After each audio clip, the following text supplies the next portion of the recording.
dans ce cas-là. Oui, on peut le servir comme presse-papier aussi. Ouais, c'est juste. Comme serre-livre. Comme... Ah ouais, c'est vrai. Peut-être que... Enfin, ce que dit Rabbi Yochanan dit, c'est plus utile, parce qu'un presse-papier, on peut utiliser n'importe quoi. Là, c'est vraiment trop spécifique. Alors, on démarre notre Tosfot. Rabbi Yochanan Amar, il Raoul le Gamé Aboma Yemetinok. Rabbi Yochanan dit la raison, c'est pas celle que tu as dit, mais c'est parce qu'on peut l'utiliser comme gobelet pour un enfant. Et donc, c'est un usage parfait, et c'est parfaitement un ustensile, et donc ça reçoit la pureté. Cacher le Rajba, Rabbi Shimshon ben Avraham de Sens, ça lui fait problème. De al-kochach belo yichdom aire. Parce que on est forcément obligé de comprendre que là on parle d'un cas où il n'a pas affecté pour cela. Là, on ne dit pas qu'il a. On parle du cas maintenant où il a décidé de l'utiliser pour ça. Non. Lo yichdom aire. On parle du cas où il n'a pas réservé, affecté cet usage. Comment je sais? Mi de Kahama. Puisque Rabbi Yochanan s'est exprimé de la façon suivante, il a dit Ho'il veraoui. Il a dit, étant donné que c'est apte à mashma beraoui be'alma, ça laisse entendre qu'il suffit qu'il y ait cette aptitude à filou belo yichud. Parce que s'il y a un yichud, on ne parle même plus de l'aptitude. Il aurait dû dire on parle du cas, Arab Mayaskinan, B'sheyichdo le Gamea. Voilà ce qu'il aurait dû dire. Là, il dit non, c'est Raoui. Donc ça sous-entend, le simple fait qu'il y ait une possibilité d'utiliser pour cela suffit à lui conférer le statut de Kéli et le fait de maintenir l'impureté, de continuer à recevoir l'impureté, sans qu'il y ait eu une pensée de la part du propriétaire. Ve'od. Donc le premier argument, c'est le lachon de Rabbi Yochanan. Ve'od. Il y a un deuxième argument de Beyichdo le Kar, lo ave palik Rabbi Yosef Rabbi Hanina. Parce que là, je suis obligé d'introduire quelque chose qu'on n'a pas encore vu. Dans la suite de la Gemara, on va voir que Rabbi Yosef Rabbi Hanina n'est pas d'accord avec Rabbi Yochanan. Parce qu'on pourrait demander à Rabbi Yosef Rabbi Hanina pourquoi tu as pris un usage malaisé alors que Rabbi Yochanan, c'est vrai qu'il a une bonne idée, lui. Ça peut servir à. Rabbi Yosef Rabbi Hanina, il dira ah non, pour moi, c'est pas bon ça. Pourquoi? Parce que c'est un tout nouvel usage. Donc c'est un nouveau Kéli, pour ça il faut une kavana. Il n'a pas de kavana ici. Donc moi ce que je parle, c'est le même usage qu'avant, c'est produire du son. Pour produire du son, on n'a pas besoin. Mais si tu changes l'affectation, il n'y aura pas de touma tant qu'on n'y a pas réservé, ce que vous disiez. Et donc c'est ce que dira Rabbi Yosef ben Hanina. Alors c'est ce que Tosfot dit, de Beyichdo, s'il s'était agi d'un cas où le propriétaire a décidé maintenant de changer l'affectation de sa cloche et d'en faire un objet pour donner à boire à son enfant, l'eau avait pas dit Rabbi Yosef Rabbi Hanina. Il n'y avait aucune raison pour que Rabbi Yosef Hanina soit en désaccord. Tout l'argument de Rabbi Yosef Hanina, c'est un nouveau Kéli qui nécessite un nouveau Yichud. Mais s'il y avait le Yichud, il n'y a pas de problème. Ça prouve bien qu'on parle d'un cas, Rabbi Yochanan, lui, il n'a pas requis une affectation nouvelle de la part du propriétaire. Donc première preuve, le lachon, le raoui. Deuxième preuve, le fait que Rabbi Yosef et Rabbi Yochanan soient en désaccord. Ve'od, troisième preuve, de Beyichdo, alors là c'est encore plus fort. Si c'était agi d'un cas où on parle d'un cas où il a affecté, afilu lo yalo inbal me'olam nami mekabel tuma. Mais même s'il n'y avait jamais eu de inbal, ça devrait recevoir l'impureté. Parce que, rappelons-nous que dans cette braïta, on a parlé de trois cas. On a dit, premier cas, il n'a jamais eu de inbal, alors c'était horrible. Ensuite, il y a eu un inbal, ils sont tmeïm. Troisième cas, nitlu inbelehem, nisharim betumatan. Alors, quand on a dit le premier cas, torim, pourquoi c'est tahor? On a dit que c'est tahor parce que on a l'intention de le continuer, on a l'intention d'y mettre à une balle, donc c'est encore une forme d'ébauche, il est inachevé. Mais si on parlait d'un cas où il a décidé de l'utiliser comme ça, il est achevé, donc ça n'aurait pas de sens. Donc on parle bien d'un cas où l'eau yichet d'auto pour autre chose que la cloche. Puisqu'on oppose la Reisha à la Seifa doivent parler du même cas. Si dans la Reisha parle d'un cas où lo yichedoto le gameabo, Donc la Seifa aussi, c'est lo yichedoto le gamé abo. Parce que si c'était yichedoto le gamé abo, même dans la Reisha, il serait tamé. Donc on ne parle pas d'un cas de yichedoto le gamé abo. Alors, donc si la Reisha parle d'un cas de lo yiched, la Seifa aussi, de beyichdo, donc je reprends dans les mots, ve'od, de troisième argument, de beyichdo, si on parlait d'un cas où le propriétaire avait décidé de l'utiliser pour donner à boire à son enfant, afilu lo yalo inbal meolam, même si la cloche était toute neuve, elle n'avait jamais servi et elle n'avait jamais eu de battant, Nami Mekabel Touma, elle devrait recevoir l'impureté puisqu'elle est destinée à donner à boire, elle est terminée maintenant. Ve'od, c'est pas fini, c'est la quatrième preuve. Ibe yirdo maire, si on parlait d'un cas où il l'a vraiment affecté à cela, maï parir de Rabbi Yochanan à Rabbi Yochanan. Donc là encore, c'est une anticipation sur la suite de la Gemara, mais je ne voulais pas trop attendre parce qu'après la Gemara va être un peu compliquée. Je voulais au moins traiter ce Tosfot. Donc on va voir dans la suite de la Gemara que la Gemara va soulever une contradiction entre deux positions de Rabbi Yochanan. Et si on disait que chez nous, ça parlait d'un cas où il l'a affecté, quelle serait la question que la Gemara oppose de Rabbi Yochanan à Rabbi Yochanan? Ha'atam al-kochach ha'irabelo yirde. Parce que là-bas, le deuxième enseignement de Rabbi Yochanan, qui va contredire le premier, eh bien lui, on est obligé de dire qu'il parle dans un cas de lo yirdo. Parce que de be yirdo, afilu bemidrasot nami, en omrim amod venasem elartenu. Bon, je ne peux pas expliquer cette phrase parce qu'on n'a pas vu la Gemara, mais bon, simplement dans le contexte de là-bas, si ça avait été Yirdo, ce que disait Rabbi Yochanan n'avait pas de sens, puisqu'il là-bas il fait une distinction entre midrasot et pas midrasot, et là, si c'était Yirdo, même dans les midrasot aussi, ça devrait être tamé. Donc tout ça c'est une première partie de la question. On a prouvé que quand Rabbi Yochanan dit Ho'il, le Raoui, le Gamé Abo, Maïm Latinok, on parle d'un cas où ce n'est pas encore, où on n'a pas eu fait de Yichud. Le propriétaire n'a pas décidé de l'utiliser pour cela, et malgré ça, c'est Mekabel Touma, où ça reste tamé. Alors en quoi c'est difficile, pourquoi c'est problématique? Maintenant vient l'objection. Ou le Kaman, or plus loin, Besof Perek Amatznia, à la fin du chapitre intitulé Amatznia, Daf Tzadi E Amoudbet, page 95b, Gabé Nikav Kemotzi Zaïd. Là-bas, on parle d'un ustensile en argile. Un ustensile en argile, en général, il est fait pour recevoir des olives.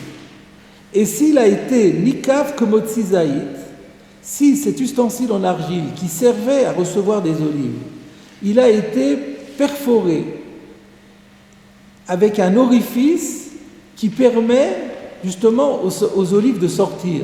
Donc il est hors d'usage. Par rapport à l'usage qu'on lui avait donné, il devient hors d'usage. Taor, mi le kabel bozetim. Maintenant, il devient taor par rapport au fait qu'il ne peut plus recevoir des olives. Vadaïn kli ou le kabel borimonim. Mais on rajoute, mais il conserve son statut d'ustensile pour y mettre des grenades. Alors que ça veut dire quoi? Alors il est pur ou il est impur? S'il change d'affectation. Alors, Uperash Bekontras, et le Rashi là-bas explique, Imirdo le rimoni. Donc c'est lorsque on a dit qu'il est taor, ça veut dire qu'en principe il est taor, parce que par le fait qu'on ne peut plus y mettre des olives et que c'était fait pour mettre des olives, donc maintenant il est taor. On a dit il est taor, il est tamé par rapport au rimonim, ça veut dire si on lui change l'affectation, mais tant qu'on n'a pas changé l'affectation, on considère qu'il est cassé. Alors ça contredit ce qu'on vient de dire ici. Ici on dit que on avait une cloche qui servait à faire du bruit, on lui change, on dit que maintenant il continue à être tamé parce qu'il peut servir à autre chose complètement différent. C'est encore beaucoup plus différent que là-bas. Là-bas, c'est que ça reste quand même pour recevoir des fruits, au lieu des olives, on passe aux grenades. Là, on parle carrément d'une ustensile qui devait faire de la musique et qui est fait maintenant pour donner à boire. Ça n'a rien à voir. là-bas, pour dire que ça devient tamé, il faut une affectation, et chez nous, sans affectation, ça devient tamé. Ça se contredit complètement. Voilà la question.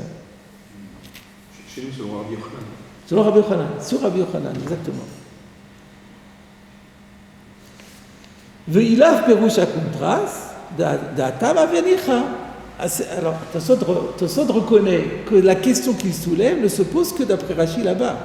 Semble-t-il, on pourrait comprendre dans Rashi, dans la Gemara là-bas, autrement. On pourrait dire, c'est vrai que du point de vue des olives, il ne devrait plus être tamé, il devrait être taor, mais finalement il reste tamé parce qu'il reste draoui, le kabel rimoni. Bon, dans les mots c'est un peu dur, parce qu'il y a écrit taor. Et alors il n'est pas taor, il est tamé.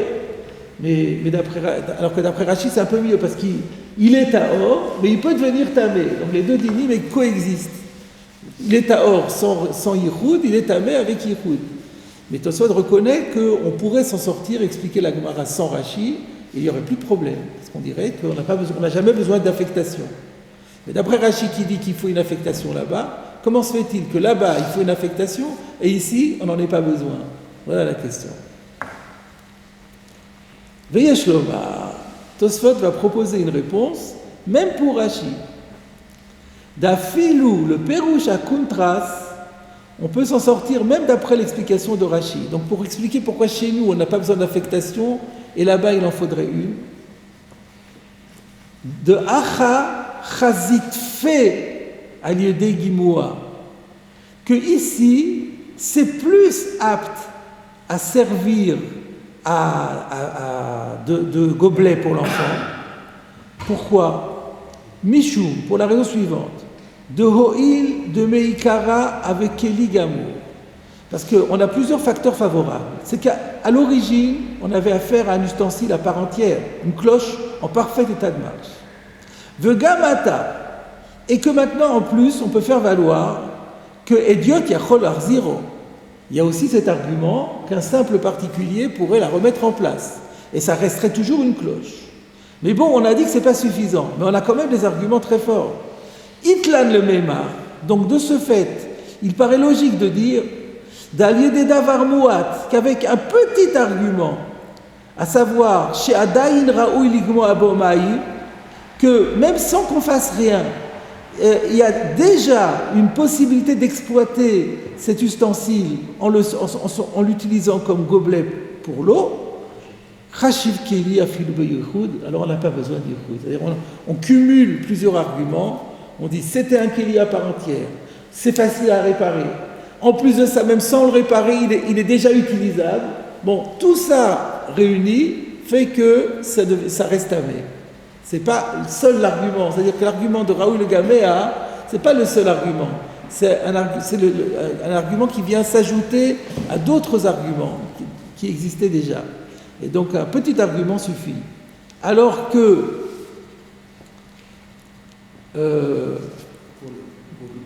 c'est statistique. donc je reprends dans les mots encore. Achachazit fait le dégimoua mishum de ho'il de meikara avec ligamur. Vegamata idiot yacholar ziro. Itlan le memar d'alidé davar muat shadayin raoul ligmoua bomaim chashiv kli afilu belo yichud. Ou le man d'amar nami ho'il ve raoul le akisho. Et même d'après l'auteur précédent qui disait que non, l'argument c'est que la cloche peut servir, on peut utiliser encore la cloche en cognant dessus. De bae me'en melacha rishona. Et que donc lui il exige que ce soit fait, que ce soit utile pour la même fonction que la fonction première. Ati Shapir bechol inyan. Alors là, d'après Seman Damar, donc Tosfot maintenant il laisse de côté, il a fini la réponse avec Rabbi Yochanan. Et il se retourne sur la réponse de Rava et de Rabbi Yosef et Rabbi Hanina. Alors il dit, pour eux, la question elle est encore beaucoup plus facile à régler. Pourquoi? De afilu lo ba'inan be alma yichud, parce que même si en général on n'a pas besoin de yichud, attendez,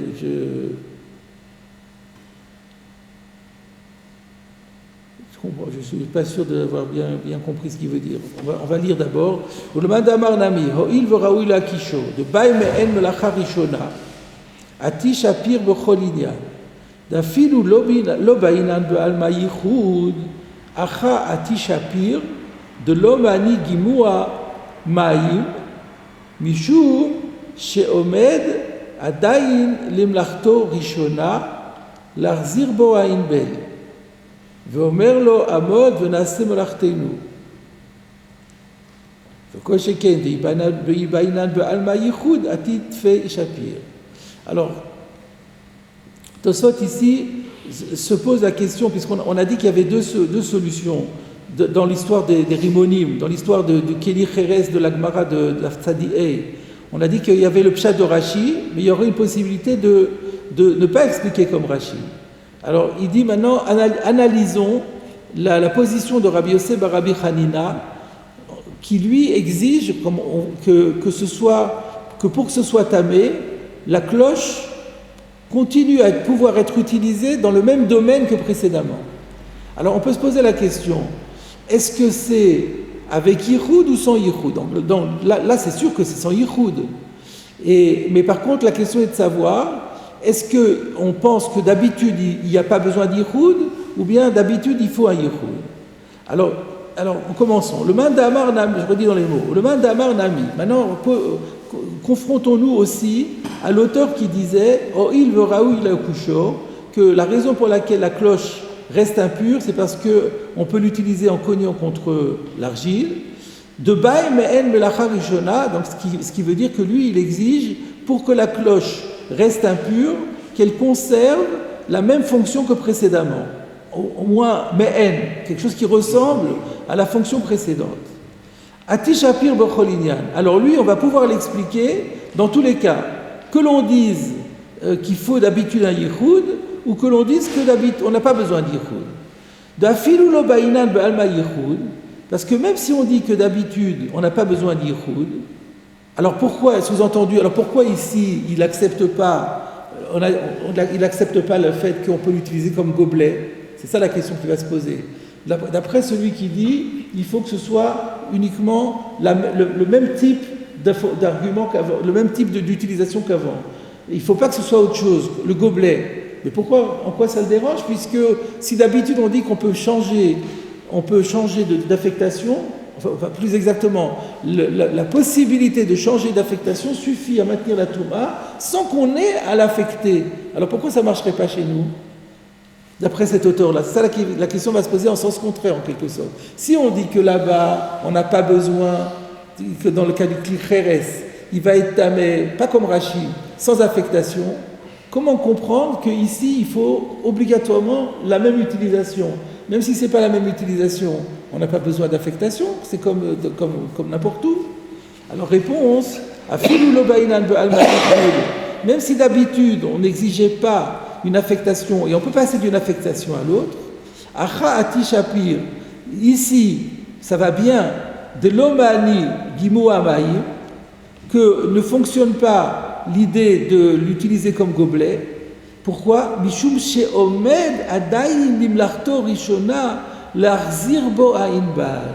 On pourra dire que ici, il n'est pas d'accord avec le fait que ça peut servir de gobelet, parce que omed adayin limlachto rishona, parce que la cloche, elle est encore capable de revenir à sa première fonction, le achzir bo ha'in bal. Il y avait quand même une fonction première, et donc cette fonction première, elle est potentielle encore. On peut remettre le battant. Donc décider que par le fait que c'est potentiellement utilisable pour autre chose, ça ne va pas tant qu'il ne l'a pas vraiment affecté.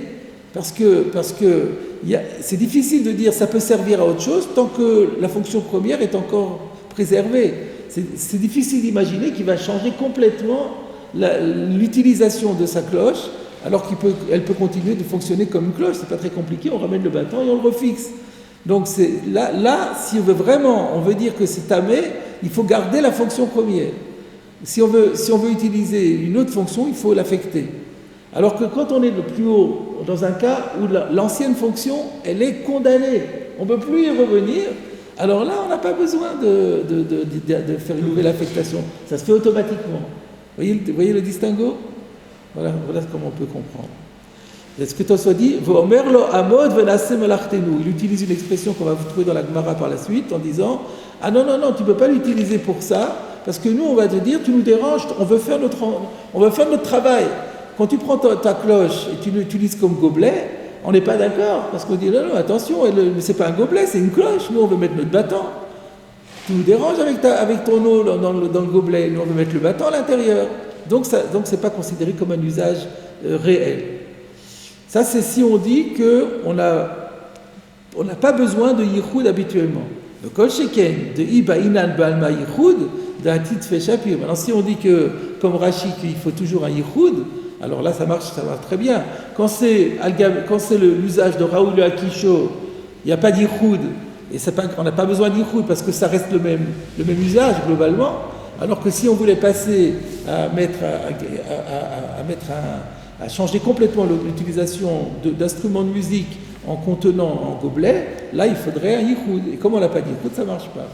Et donc la marloquette entre Rabbi Yochanan et Rabbi Yosef et Rabbi Hanina, donc Rabbi Yosef et Rabbi Hanina, il dirait ah ben non, pour un usage complètement différent, il faut un yichud.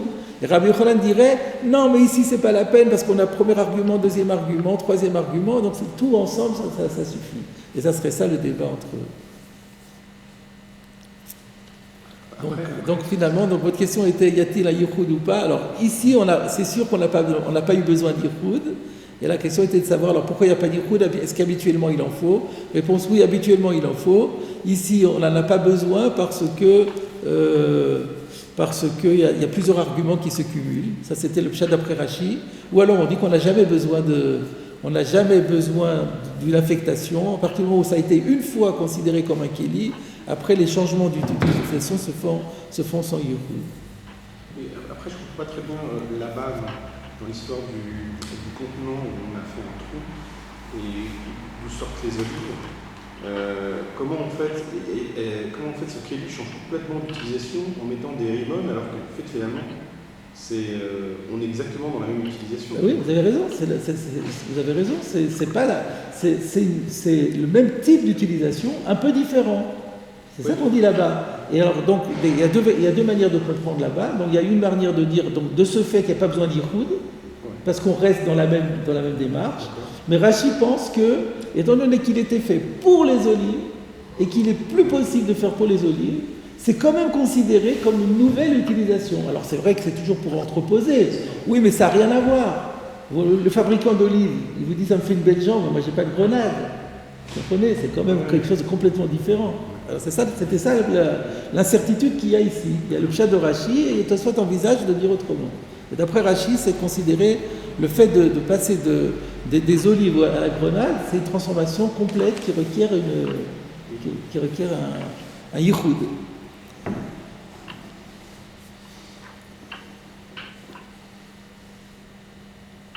Voilà. Alors, on va passer maintenant à la Gemara. On revient donc à Rabbi Yochanan. On reprend la troisième ligne de la Gemara. Rabbi Yochanan Amar, Ho'il v'ra'ouy bo l'ra'ouy l'gamea bo ma'im latinok. Rabbi Yochanan dit, la raison pour laquelle la cloche reste impure malgré l'absence du bâton, c'est que parce qu'il y a toujours une possibilité de l'utiliser comme gobelet. Et on l'a expliqué, et cette possibilité fonctionne sans que le propriétaire pense explicitement qu'il veut l'utiliser pour ça.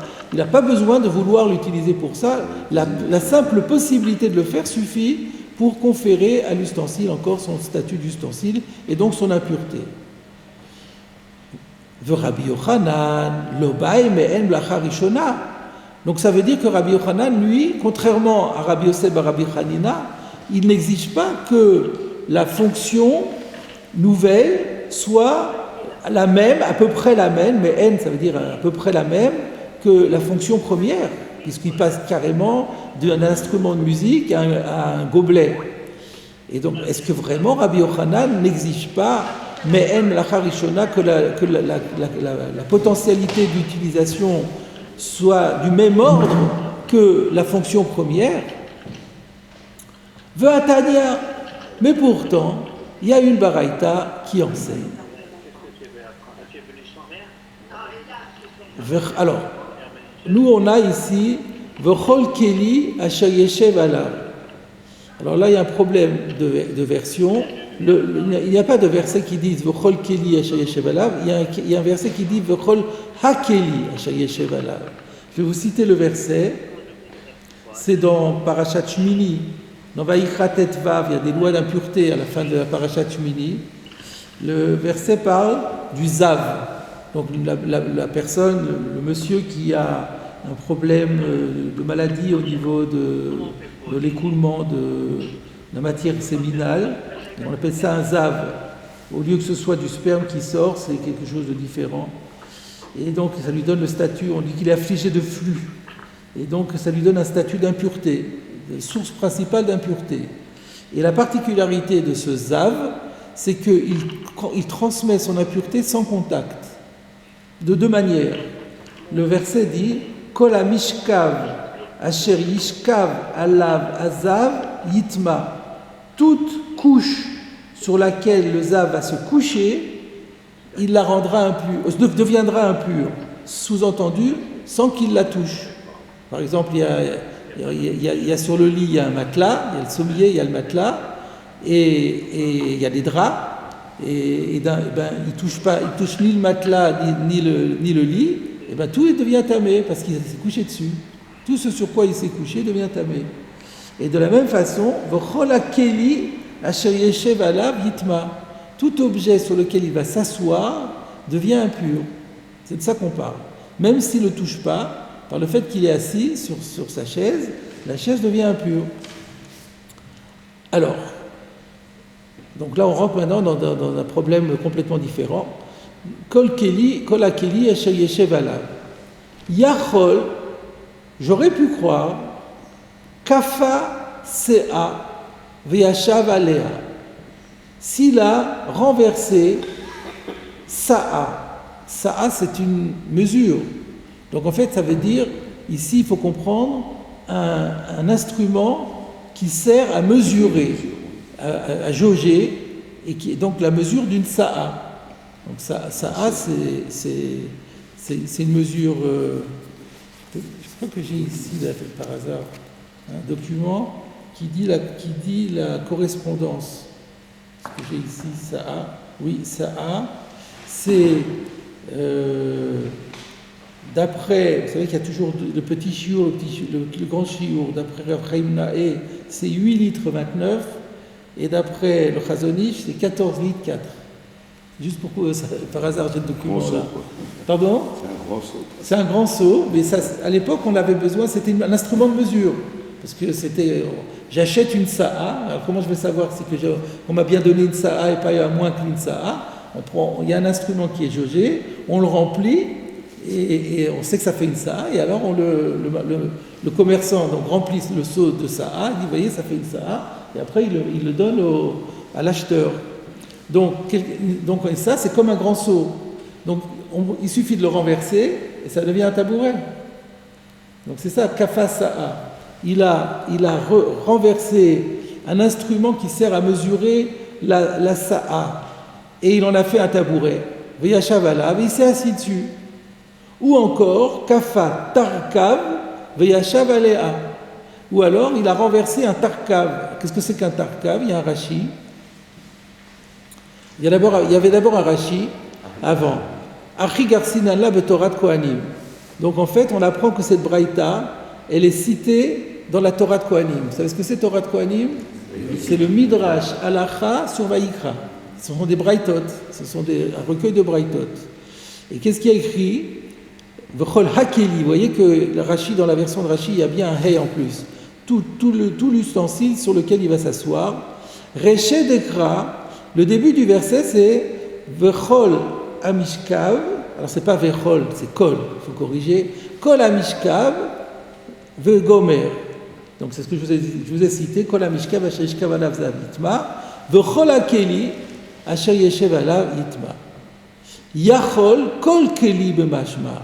C'est ça le yachol. J'aurais pu croire que n'importe quel ustensile et Bemashma est contenu dans la signification du mot Keli ici. Va filou en asu le yeshiva. Le point sur lequel il faut comprendre, sur lequel Rashi focalise, c'est de dire j'aurais pu croire que même un ustensile qui n'est pas fait pour qu'on s'assoie dessus, eh bien qu'il reçoit l'impureté quand même. Donc, premier exemple, il a renversé une sa'a pour en faire un tabouret. Deuxième exemple, c'est pas fait pour s'asseoir, c'est fait pour mesurer, mais il peut l'utiliser pour s'asseoir. Et deuxième cas, c'est Tarkav, Rashi, Tarkav, Khatsi Sa'a. En fait, c'est un instrument qui permet de mesurer une demi-sa'a. Quelle est l'étymologie de Tarkav? Perouche, Trei, Vekav. Il faut savoir qu'une sa'a, ça fait 6. Donc, vous savez, il y a plusieurs mesures, comme il y a les mètres, les décimètres et les centimètres. Il y a les sa'a et les cabines. Une sa'a vaut 6 caves. Cave au pluriel, c'est cabine, c'est un cave. Il y a 6 fois un cave. Donc, tar cave, tar c'est trei, c'est 2. Trei en araméen c'est 2. Et cave, tar cave, trei ve cave. Ça fait combien de cabines? 3. 2 plus 1, 3. 3, c'est la moitié de 6. C'est ce que dit Rashi. Khatsi sa'a perouche trei ve cave. Donc c'est très compliqué pour dire des choses très simples en fait. Donc on a deux instruments, un instrument pour mesurer une sa'a, un instrument pour mesurer une demi-sa'a. Dans les deux cas, j'aurais pu croire que s'il les a renversés pour s'asseoir dessus, et bien le zav, que ça les rend tamés, v'yashav alea ye'etamé, je reprends dans la braïta, que si le zav s'assoit dessus, l'instrument de mesure devient impur. Talmud lomar, c'est la raison pour laquelle le verset a dit Asher Yeshev Alav Azav. Qu'est-ce qu'il y a écrit dans le Beit Hadash? Vous avez un petit aleph. Talmud Lomar, lui, rajoute V'chola Keli. Bon, on n'a pas vraiment besoin de ça. On l'avait déjà dit V'chola Keli. V'chola Keli, Asher Yeshev Alav Azav. Par le fait qu'il y a écrit qu'il s'assoit dessus, on fait la dracha Mishemeyuchad Leishiva. C'est seulement un Keli qui est destiné, qui est fait pour être assis dessus. Yatzazé, ce qui exclut celui-là, Sheomrim lo amod venase melarteinu, où on va lui dire, quand il va s'asseoir dessus, on va lui dire, mais lève-toi, on a besoin de faire notre travail. Quelqu'un est assis sur... le zav, il s'est assis sur l'instrument de mesure. On lui dit, attends, mais tu me déranges, moi j'ai besoin de l'utiliser, je ne peux pas l'utiliser comme ça, il n'est pas fait pour ça. On peut se poser la question, pourquoi on dit Yatzazé? On aurait dû dire Yatzazé chez Nom Yuchad Leishiva. On a dit, puisqu'il y a écrit Yeshev, on a dit, ça vient nous dire qu'il faut que ce soit Yuchad Leishiva. Ça exclut l'objet sur lequel il est assis et dans lequel on dirait, tu nous déranges, on veut faire notre travail. Pourquoi dire les choses de manière si compliquée? On a qu'à dire ça exclut celui qui n'est pas fait pour s'asseoir. Donc ça, on verra, on va réfléchir tout à l'heure. Mais avant ça, il y a une question qui se pose. Comment on voit du verset? Le verset dit que le zav s'assoit dessus. Ben oui, tout le chidouche du verset, c'est qu'un zav, même s'il ne touche pas, il s'assoit dessus, ça rend tamé. Mais où est-ce qu'il y a écrit qu'il faut que le kéli soit fait pour ça? Donc c'est pas clair ça. Alors Rashi va nous expliquer. Nous prenons le commentaire de Rashi, Talmud Lomar Asher Yeshev.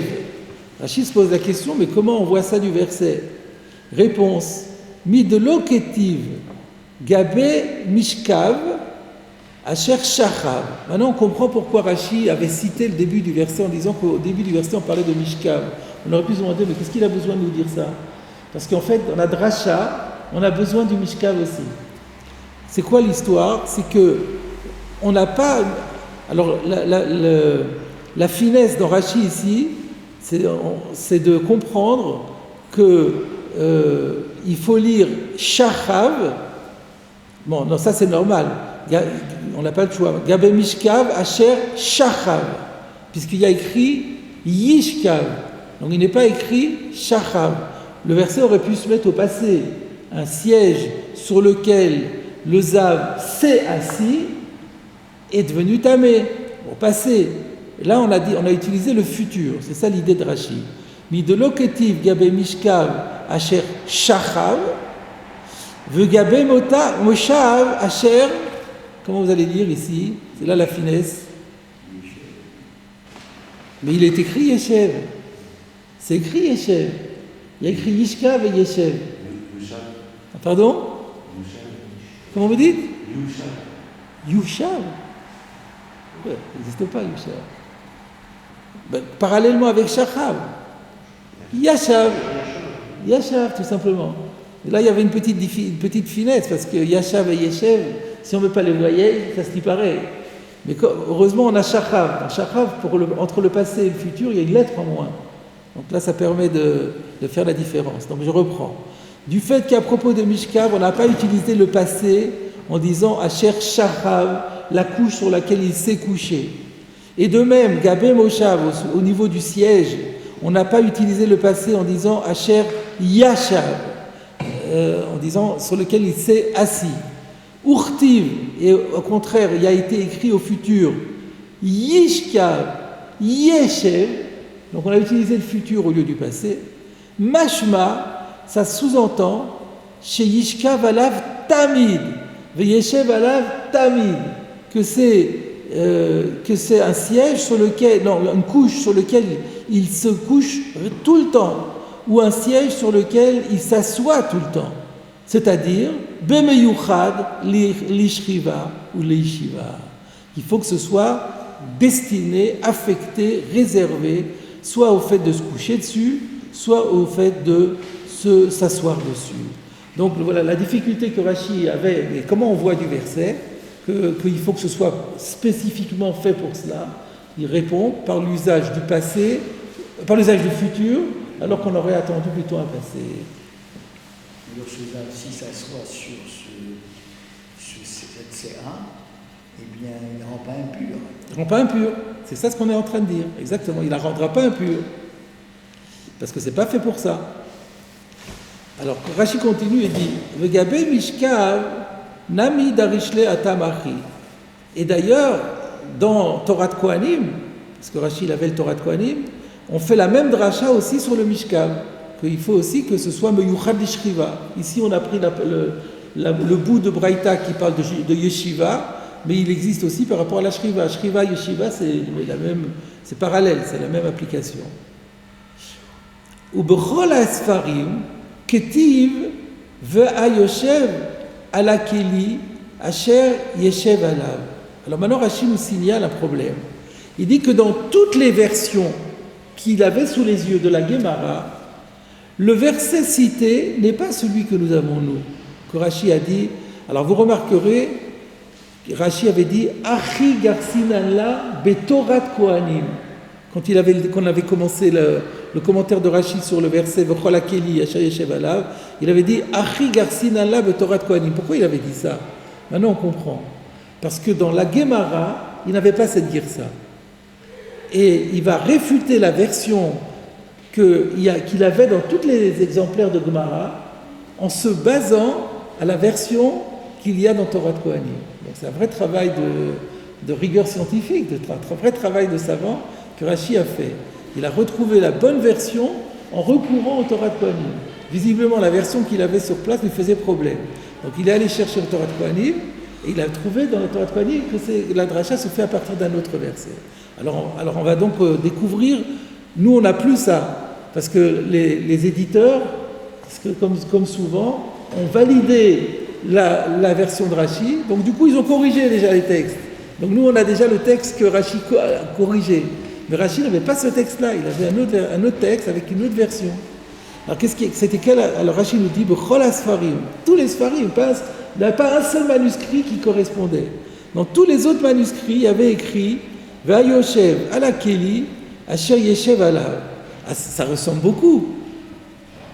Alors ce verset, c'est celui qui sera assis sur l'ustensile sur lequel le zav s'est assis deviendra impur. C'est-à-dire qu'il y a le pendant du premier din. Le premier din, c'est que si un zav s'assoit sur un siège qui est fait pour ça, maintenant on sait qu'il doit être fait pour ça, même s'il ne le touche pas, il le rend impur.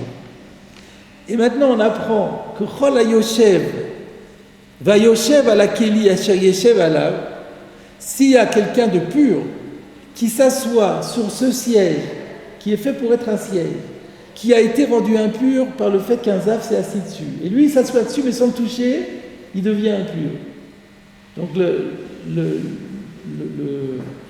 la ziva, la touma de Zav se transmet par le fait d'être assis dessus, sans contact.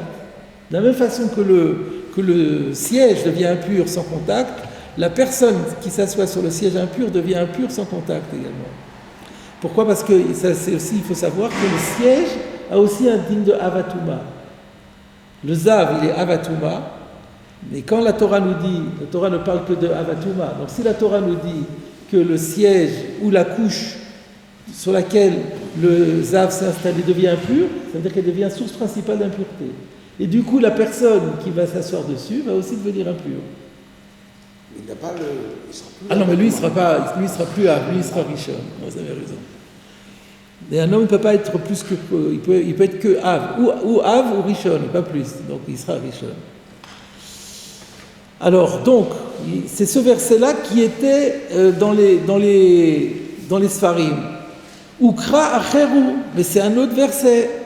Alors, dans la Masoret Hachas, il dit, oui, ça c'est dans le verset, c'est dans le même Perek, toujours Vaikra Tet Vav, mais nous on était dans le Pasuk Dalet, et ça c'est le Pasuk Vav. C'est 2 versets après. Alors, Umefarshim Oto à Talmidim. Alors, comment les Talmidim, Rashi se dit que c'est pas les maîtres qui avaient validé cette version, mais les Talmidim, ils avaient trouvé une manière d'expliquer la Gemara avec ce verset. Donc la question était comment on voit dans ce verset qu'il faut que ce soit Meyuchad la Yeshiva. Alors, Umefarshim Oto à Talmidim, les élèves, entre guillemets, avaient expliqué ce verset en disant ainsi Midirtiv Ayoshev Alakeli Asher Yeshev Alav, par le fait qu'il y a une redondance dans le verset, puisqu'il y a écrit celui qui s'assoit sur l'ustensile sur lequel s'était assis le Zav. Donc il y a écrit 2 fois Yoshev, Shte Yeshivot, 2 fois le terme de s'asseoir, Riba Akatu, le verset par là même a fait une inclusion, le Lamedcha, pour t'enseigner, de Bemeyuchad le Yeshiva Ka'amar, qu'on parle d'un siège qui est fait, affecté pour s'asseoir. Donc eux, ils avaient comme problème, avec comment on voit du verset, Vayoshev Alav, à la Keli, à Yeshev Alav Azav, Yitma, comment on voit qu'il faut que ce soit un Meyuchad le Yeshiva. Alors ils ont expliqué, là il n'y a pas le Yoshev, Yeshev, le futur, là il n'y a pas, parce qu'il y a écrit Yoshev au présent, donc ça ne marchait pas. Alors ils ont dit, oui mais il y a écrit 2 fois Yeshiva. Alors 2 fois Yeshiva, c'est pour nous dire qu'il faut que ce soit affecté à la Yeshiva. C'est une bonne idée. Mais c'est faux. Pourquoi ? Deshte Yeshivot de Ka'amar, tout va tzriché. C'était une bonne idée à la base, mais les 2 termes de Yeshiva, que le verset a dit, tout va tzriché, sont très nécessaires, sont beaucoup nécessaires. C'est-à-dire on les utilise déjà pour beaucoup d'autres dynimes. Donc c'est vrai que c'est une anomalie, mais cette anomalie, on en rencontre déjà dans la Gemara pour d'autres enseignements. Et comme vous le savez, on ne peut pas tirer 10 enseignements d'une seule anomalie. Il y a une anomalie pour un enseignement. Alors l'anomalie en question, qui est le redoublement du terme yeshiva, ça a déjà été largement utilisé. Que de Mefaresh Hatam, à savoir ce qu'on explique là-bas. Donc là-bas, c'est où là-bas ? C'est dans le Perek Gimel Halacha Aleph de Masechet Zavim, pardon. Yoshev Afalpi Shelonaga et la Yashav Onitle Velonaga Tameh. C'est ce que j'avais dit. C'est que Yoshev, c'est pour nous dire qu'il devient impur en s'assoyant dessus, bien qu'il n'ait pas touché, mais que simplement il se soit assis. Alors Onitla, alors je n'ai pas vérifié, mais je suppose que ça veut dire il s'est accroché au siège, il s'est suspendu au siège, et sans le toucher, Velonaga, donc soit il s'assoit dessus, soit il s'accroche à lui, et dans tous les cas, il n'y a pas eu de contact, et quand même il est impur. De Itzterir le Mirtav Gabei Zav, Shetim Ekli Beishivato, Vafalpi Shelonaga, Ve'istari gabeta ornami, shenitma gamu beyoshvo alav, enfin, puis chez l'onaga. Et donc, dans les deux yeshivot sont nécessaires. On a besoin du verset à propos du Zav, on a besoin à propos du Zav d'écrire qu'il va rendre impur le siège en s'assoyant dessus, bien qu'il n'y ait pas de contact. On a aussi besoin, à propos de la personne pure qui s'assoit sur le siège impur, pour nous dire aussi que lui va devenir impur, chez Nitma Gamhu, que lui aussi va devenir impur, Beyoshvo Alav, simplement par le fait de s'asseoir dessus, Afalpi chez l'Onaga, et bien qu'il n'y ait pas de contact. Donc déjà, c'est pas possible de valider leur version, parce que d'après leur version, la dracha n'existe pas. Ils font une dracha et qui ne peut pas fonctionner, puisqu'ils disent que le terme de Yoshev est à utiliser alors qu'il a été utilisé pour autre chose. Ve'od, et de plus, Betorat Kohanim, la Vaoukra Ktanila. En plus, on a la preuve du Torah de Kohanim qui n'amène pas ce verset, mais l'autre verset. Donc il y a tout un travail scientifique fait par Rashi pour nous dire que la version originelle était fausse, et c'est à Rashi que nous devons la bonne version, donc, parce qu'il y avait deux versets qui se ressemblent beaucoup, le verset Vav et le verset Dalet. Et donc un copiste, une fois, s'était trompé, il avait mis le verset Vav à la place du verset Dalet. Les Talmidim avaient validé, mais Rashi dit ça ne tient pas la route, ça ne marche pas leur truc. Donc il faut changer. Et ce qui veut dire qu'en conclusion, d'après Rashi, c'est parce qu'en fait, le passage Ishkan est au futur, qu'on apprend qu'il faut qu'il y ait et c'est là qu'on apprend on a affecté la chose. Oui, parce que le futur dit il faut qu'il s'assoie toujours dessus. Il s'assoit, il s'est assis, il s'assoit, il s'assiera. Donc ça sous-entend une régularité dans le temps. Alors là, on ne comprend rien du tout pour l'instant, parce qu'on nous a mis une braïta.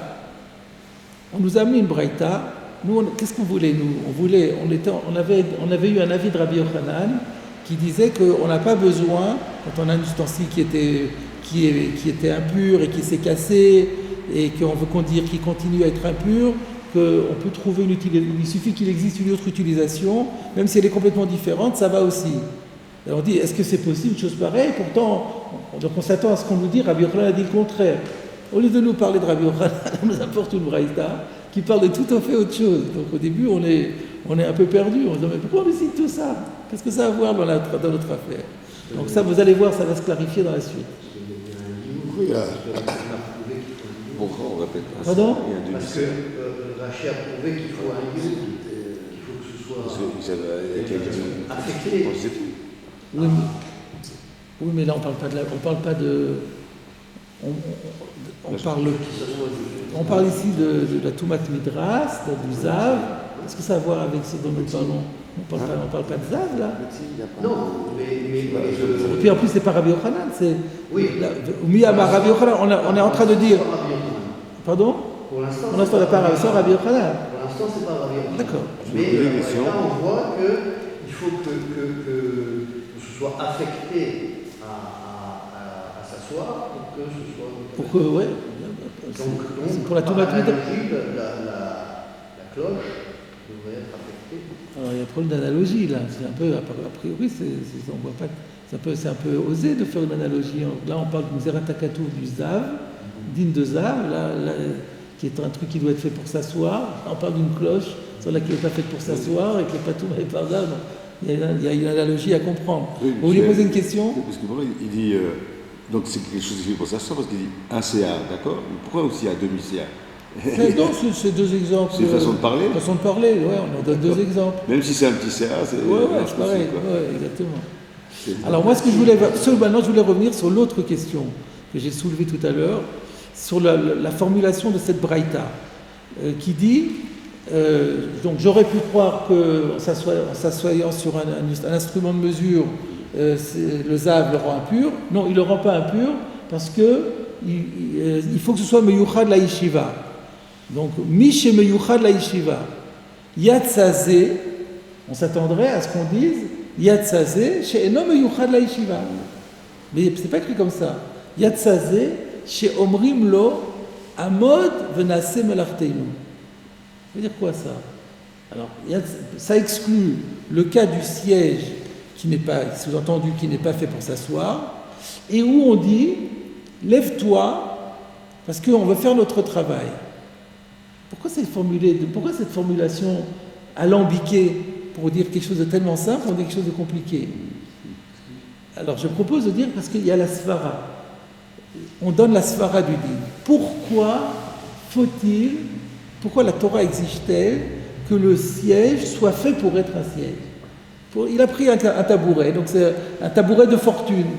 Il a pris un tabouret de fortune, il s'est assis dessus, ça lui rend service. Où est le problème? Alors, Yatzazé chez Omrimlo, parce que la svara, c'est. Il faut que. Alors, comment on va dire ça? À mode Venassé Melarteinu. La fonction ne disparaît pas. Il faut que la fonction de l'ustensile soit compatible avec le mode de transmission de l'impureté. Le mode de transmission de l'impureté, c'est s'asseoir dessus. Et là, on a un objet qui n'est pas du tout fait pour s'asseoir dessus. Donc, ça ne peut pas correspondre. Le mode de transmission doit être compatible avec la fonction. Alors, pour montrer que ce n'est pas compatible, ben oui, c'est pas compatible, parce qu'au moment où il s'assoit dessus, il rend impossible l'usage pour lequel il est fait. Et ça, on l'exprime en disant « Amod venassé velarteinu ». À qui on s'adresse? On s'adresse aux âmes qui est assis sur son siège. On lui dit « Mais lève-toi, on veut faire notre travail ». C'est une manière de dire « Toi, tu t'assois, tu veux le rendre impur par le fait que tu t'assois dessus. Ce mode de transmission par s'asseoir dessus, il ne correspond pas à l'usage. À l'usage pour lequel cet instrument est fait, il rend même impossible l'usage pour lequel il est fait par ce mode de transmission. S'il y a contradiction entre, ça s'appelle incompatibilité, le mode de transmission interdit l'usage pour lequel il est fait, c'est pas possible. Alors, c'est ça qu'on dit, à mode venassé melarteinu. Donc la règle est bien qu'il faut que ce soit meyuchad la yeshiva, mais pourquoi meyuchad la yeshiva? Si c'est meyuchad la yeshiva, c'est compatible, il est assis dessus, et ça ne dérange pas l'usage pour lequel il est fait. C'est fait pour s'asseoir, il est assis dessus, bon, c'est parfait. Mais si c'est fait pour mesurer, et lui il a renversé, il s'assoit dessus, on ne peut pas mesurer quand c'est à l'envers. Alors donc son mode de transmission ne correspond pas à l'usage pour lequel il est fait. C'est pour ça qu'on peut. Donc ça donne la svara, ça donne le raisonnement, l'idée qui est sous-jacent, le principe sous-jacent à la loi. Il y aurait une différence si c'est lui qui le fait alors. Non, si peu importe. C'est un objet qui ne lui appartient pas. C'est un objet qui n'a rien à appartient. voir, ça n'a rien à voir, ça lui appartient. Mais c'est pas.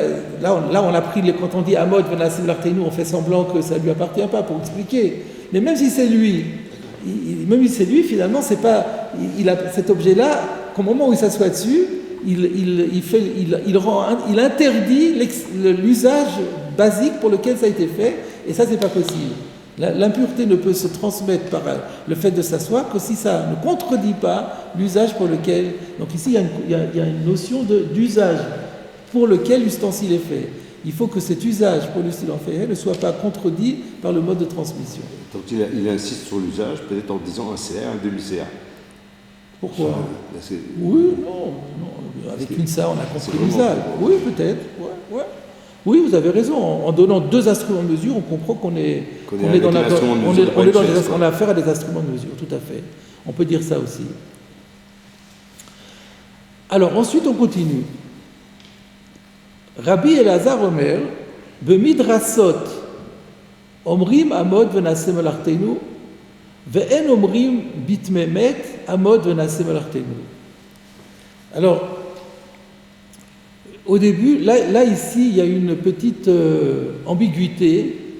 Au début, moi, je croyais que c'est toujours la Braïta qui continue.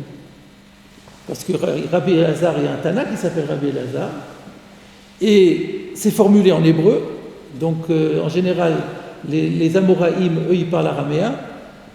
Vous voyez, par exemple, plus haut, on avait Rabbi Yochanan Amar, Ho'il Veraoui. Non, remarquez, non. Ho'il Veraoui, le Gamé Abom Aïm Latinok, c'était pas de l'araméen, c'était de l'hébreu. Donc, et pareil, Ho'il Veraoui, la Kishol Gabé Kheres, c'était de l'hébreu.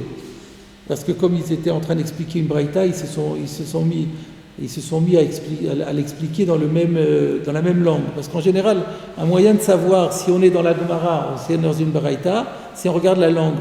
Si c'est en hébreu, c'est en général c'est une Baraïta.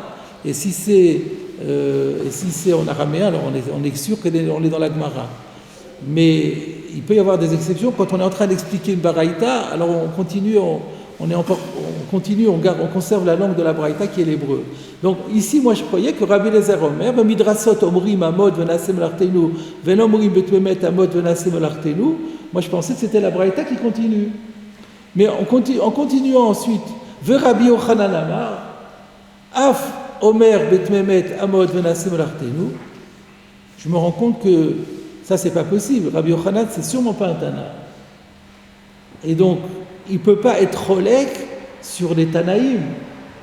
Et donc j'ai compris, c'est pas écrit par j'ai pas vu quelqu'un qui le dise clairement, mais c'est clair, c'est qu'en fait la Braïta c'est achevé. Ici la Braïta est terminée, il faut mettre les guillemets, et on a un débat maintenant entre Rabbi Elazar et Rabbi Yochanan, qui sont deux Amoraïm contemporains d'Eretz Israël. On en aura la démonstration ultérieurement, où Tosfot va faire la distinction entre la Braïta et la discussion entre Rabbi Elazar et Rabbi Yochanan. Donc c'est clair que dans Tosfot, ça sera écrit en toutes lettres. Et vous avez peut-être une fois que Rabbi Yochanan, comme c'était un des derniers, il faisait partie de la dernière génération des Tanaïm, il avait la force de contrer des... Non, pas Rabbi Yochanan, c'est Rav. Le seul à qui on dit ça, c'est Rav Tanaou ou Pali. Mais pas Rabbi Yochanan. Rabbi Yochanan, non, c'est vrai, Rabbi Yochanan est un Talmid de Rabbi, donc c'est la première génération des Amoraïm. Parce que après les Tanaïm et les Amoraïm, nécessairement, il y a eu le premier Amora a été élève du dernier Tana. Donc le dernier Tana, c'était Rabbi Yehuda Anassi, celui qui a fait la Mishnah. Il y avait des élèves qui sont venus des Amoraïm. Et pourquoi ils sont sentis, il y avait un tel hiatus de niveau entre Rabbi et eux, ils ont dit, nous on ne peut pas aller contre eux. Alors qu'avant, les Tanaïm étaient de génération en génération, pouvaient être en désaccord les uns avec les autres. De là est venue la distinction Tanaïm, Amoraïm. On s'est rendu compte qu'on avait baissé le niveau. Et donc Rabbi Yochanan, c'est sûr que c'est un Amora. Et jamais on dira Rabbi Yochanan Tana ou Pali. Quand on a même une Mishnah ou une Braïta qui s'oppose à Rabbi Yochanan, on dit Tufta de Rabbi Yochanan, Tufta. C'est-à-dire il se retire face à un avis d'un Tana. Si un Tana dit autrement que moi, je le retire. Je ne savais pas qu'un Tana était contre moi, mais je le sais, j'arrête. Donc c'est pour ça que je dis, donc en fait, la Braïta, elle est terminée. Et on a ici un débat qui va s'instaurer entre Rabbi Elazar et Rabbi Yochanan, qui sont deux Amoraïm, et qui vont discuter à propos de cette Braïta. Donc c'est très important d'avoir ça en tête, et je pense qu'on va pouvoir en rester là pour aujourd'hui. On ne va pas commencer à attaquer Rabbi Elazar et Rabbi Yochanan. On a déjà mis en place le dispositif. Et donc on verra la semaine prochaine quel est le désaccord qu'il y a entre Rabbi Elazar et Rabbi Yochanan. Et maintenant on comprend aussi on amène tout ça, parce que là on va trouver la contradiction avec Rabbi Yochanan. Là maintenant on retrouve Rabbi Yochanan. Donc on avait commencé, vous voyez que c'est un peu compliqué, est-ce que Rabbi Yochanan a vraiment dit ça, puis on s'est embarqué dans autre chose, et maintenant on comprend la construction, elle est là. Il y avait une Braïta, et à propos de cette Braïta, il y a eu un désaccord entre Rabbi Elazar et Rabbi Yochanan, et Rabbi Yochanan a dit ça, et ça contredit ce qu'il avait dit avant. Donc là vous avez déjà le schéma.